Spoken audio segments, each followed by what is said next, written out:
Hello, I'd like to talk to you today about mental health recovery and goal setting. A couple of topics that are really close to my heart because I've been researching, training, coaching, and a practitioner using these skills in this area for about 15 years. I want to start by talking about what recovery is in a mental health context, and then most importantly, I want to talk to you about the benefits of goals and goal striving and how that relates to helping people recover or improve their overall well-being.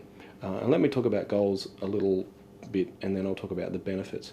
Firstly, hope. To set a goal, you are saying, I'm going to do something in the future and I've got some level of confidence or hope that I can achieve it. So hope and goals are intimately linked, and so recovery and goals are intimately linked. The other issue I mentioned is ownership. This is, again, really important to goals because it's not just any goals, it's goals that you have a lot of what we call subjective ownership of. That is, you feel like they're yours, and there's quite a bit of evidence for that now. So to sum up, goals are really important to recovery and mental health recovery. There's a lot of evidence for their benefits, and in my view, they're really the bridge. If you think of recovery as an idea or a hope, goals are really the bridge between that and the action. They're breaking it down and saying, well, we're going to do this, this, and this, and then we can plan about how to do it. But goals build the bridge between a possibility and an action that you're going to work towards. When I was 23 years old, I had a major psychotic episode and was hospitalised. That was a very overwhelming and frightening experience. I remember after being on an acute ward for so many weeks, then went to a rehab ward. And while I was on the rehab ward, I remember sitting down with a nurse and going through my goals. At the time, I was fairly skeptical and pessimistic about being able to achieve any goals and about the whole process of goal setting. But I went along with it anyway because I thought that was what was expected of me at the time. I remember that one of the goals I set was to get my driver's license. About a year later, with lots of support from my family, I was successful in getting my driver's license. My driver's license gave me a huge boost to my self-esteem and confidence at the time. It made and having the ability to drive has made a huge difference to my life. I remember at the time when I got my license, I could borrow my mum's car quite a lot to get to TAFE. And about a year later, when I got some money, I was able to buy my own car. And these days, I just couldn't imagine not being able to drive. In those first few years after that major episode, I remember it was quite a difficult time for me. I lacked a lot of motivation, a lot of energy, and so things were more difficult for me. I remember the TAFE course I was doing at the time, I failed to complete that, and I found it very difficult because of that lack of energy I had at the time. I was at the time receiving unemployment benefits, and I was during that time fairly pessimistic about getting a job, but I was as part of the dole, I was required to do a work for the dole project, and even though I really didn't like having to do it at the time, later on it was quite beneficial for me. As part of the work for the dole program I was doing, I was doing manual labour for several weeks. However, as part of the program, an opportunity came up to do some training in radio journalism with Wollongong City Employment and Training. We had to make a radio journalism program on some sort of issue related to multiculturalism. And so at the time, one of the big issues on the news was, I remember how asylum seekers coming to Australia by boat were being treated by the government. I interviewed two local federal politicians, Joanna Gash and Colin Hollis, who had opposing views on the issue, and later on I was able to interview the then Minister for Immigration, Philip Ruddock.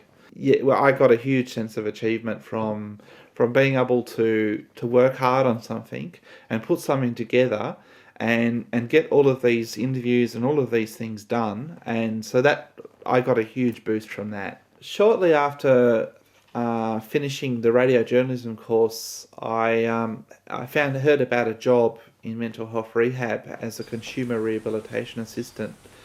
So I applied for the job and I was accepted to go before an interview, and I was successful in getting the job. And getting the job really made a massive impact on my life. The things I learnt, the people I met, new things I was able to do.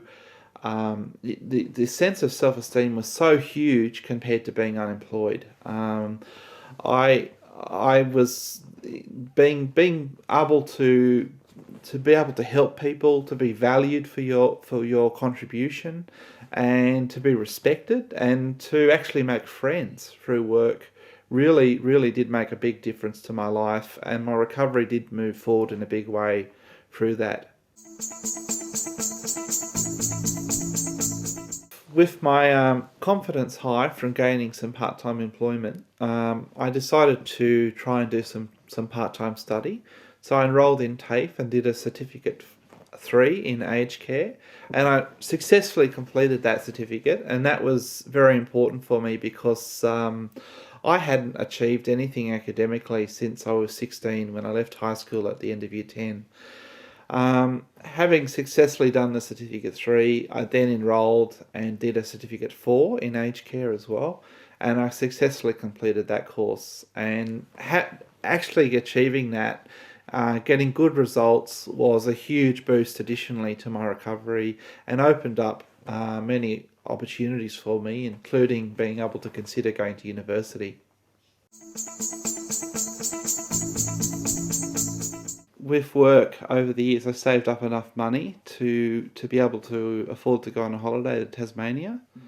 I drove my car down to Melbourne and put it on the ferry and took it across to Tasmania, and I drove around the island. When I was down there, I met many interesting people. Part of the fun of travelling is meeting people, and I got to do a fair bit of bushwalking. I visited many national parks, including climbing Cradle Mountain, and I did a lot of walking through forested areas. And usually those walks are at an average 15 kilometres. So I found that quite a challenging physically, but I really enjoyed my time there, and I lost some weight. During the year following the holiday, the funding for my position ran out in mental health rehab, so I lost my job. That was a significant kick in the guts at the time. I was halfway through finishing my Certificate 4, but I pushed on with it, and I found some voluntary work to help me get my work competencies in order to achieve my Certificate 4, so that at the end of the year, in spite of the difficulties and in spite of the period of depression I went through due to losing my job, I was able to successfully finish the course. The year following that, I started a Bachelor of Nursing degree at the University of Wollongong. I did that full time, and did quite all right at it that year, and made quite a lot of friends.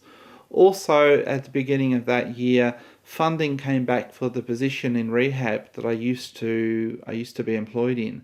So I reapplied for that job and successfully gained re-employment in that role part-time. And so over that year, I had study, full-time and part-time work as well.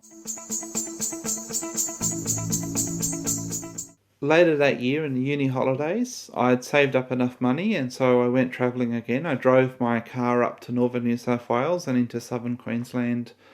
I did quite a lot of bushwalking, including climbing Mount Warning, and I met quite a lot of people on the way and generally had a good time. However, when I came back, I experienced another episode of illness, and that was when I was beginning uni for that year. So since then, I did university part-time to make it more manageable, and currently this year I've deferred uni until next year. I often talk about the benefits of goals, but one of the things we know is goals can be tough, and you only have to look at New Year's resolutions and how many people set them and then fail fairly early on in the year. Set goals, persist over a long time, set, reset, rejig, and persist. They will get the benefits, and there's a great deal of evidence for that. In my recovery journey over the last 10 years, in spite of many setbacks and difficulties and relapses, I've been able to move forwards with my goals and my commitments. And through achieving my goals, I've been able to develop as a person, achieve all sorts of things that I originally didn't think were possible, and develop and move forwards with my life.